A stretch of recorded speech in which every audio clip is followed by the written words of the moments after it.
He also promised that he would call on Congress to take at least 5 days to read new legislation before it was voted on. When there's a bill that ends up on my desk as president, you, the public, will have 5 days to look online and find out what's in it before I sign it, so that you know what your government's doing. But from his first day in power, he has aggressively pressured Congress to quickly pass bills before lawmakers and the public even have a chance to see them. Will state his parliamentary inquiry. Madam Speaker, in order to try to figure out what we're doing, how much damage the country, I tried to get a copy of the bill. We have out here on the table 2454 that has 1,090 pages in it, but I've understood since debate in here that there's another 300 pages that were added in the middle of the night. My inquiry is, how do I get a copy of the other 300 pages that people on here or here on the floor hadn't had a chance to read or see? Where do we get that before we cram this down on the American people? Is there somewhere physically in the House of Representatives a copy of what we're voting on?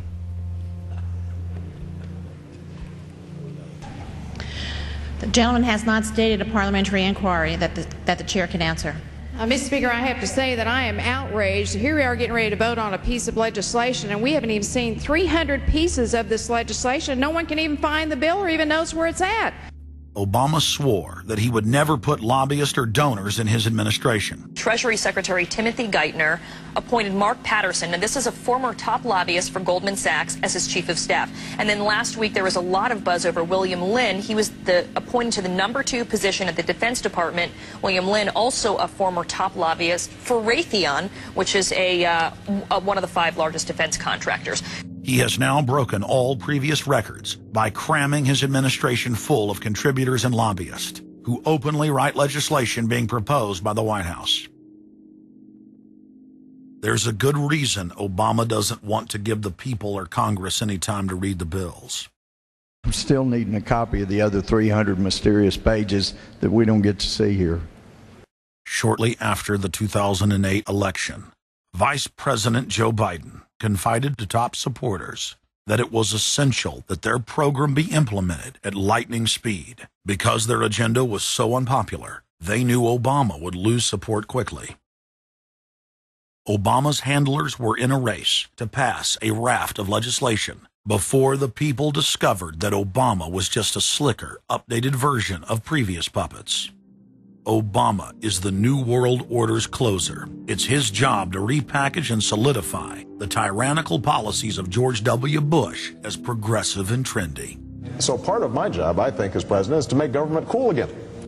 Chris Hedges, author of Empire of Illusion, explained it succinctly.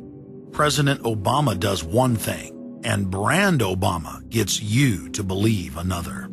This is the essence of successful advertising. You buy or do what the advertiser wants because of how they make you feel. Through Obama, the global establishment are now putting their entire program into high gear.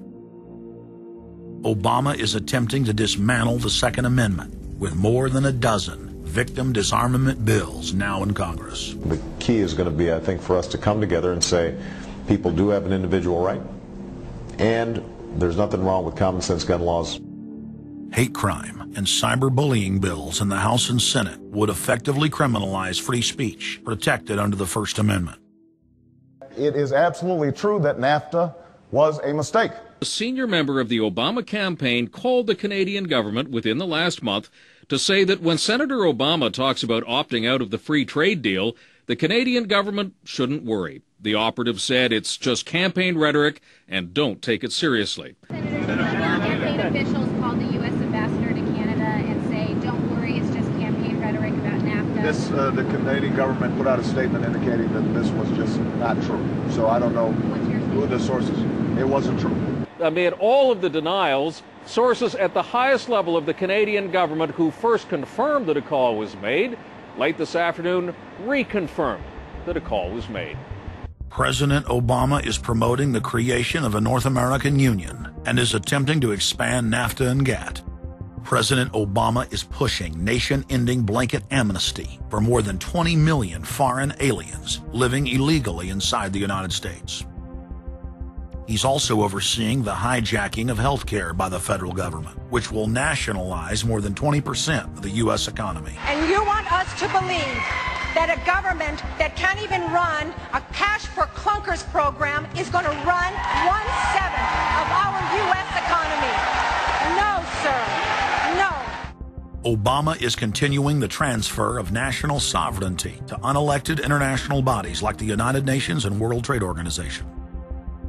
And most important of all, under the cover of banking reform, Obama wants to hand dictatorial power over the United States economy to an offshore private banking cartel known as the Bank of the World. Richard, what happened to all those threats from France's president about storming out and about having a global regulator who was going to reach across borders and be able to deal with markets no matter what country they were in? They have opened up the idea of there being some form of other regulator across countries, and I think that's going to come So back. is this some sort of new world order, which Gordon Brown kind of alluded to?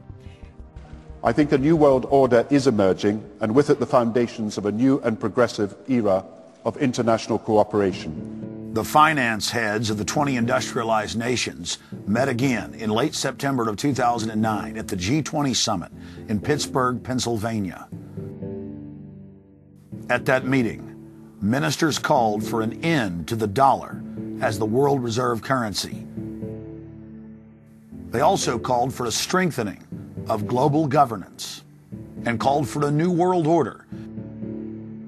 While the bankers were busy carving up the world at the G20 summit, Barack Obama was in New York City at the United Nations because he's got a new job to chair the United Nations Security Council, the most powerful position in the world government body.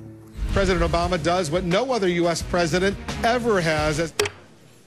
President Obama presided over the UN's most powerful body. That would be the Security Council. 6,191st meeting of the Security Council. For a couple of hours, you could say Mr. Obama was president of the world. It is the story of a world that understands that no difference or division is worth destroying all that we have built. In my own country, it has brought Democrats and Republican leaders together.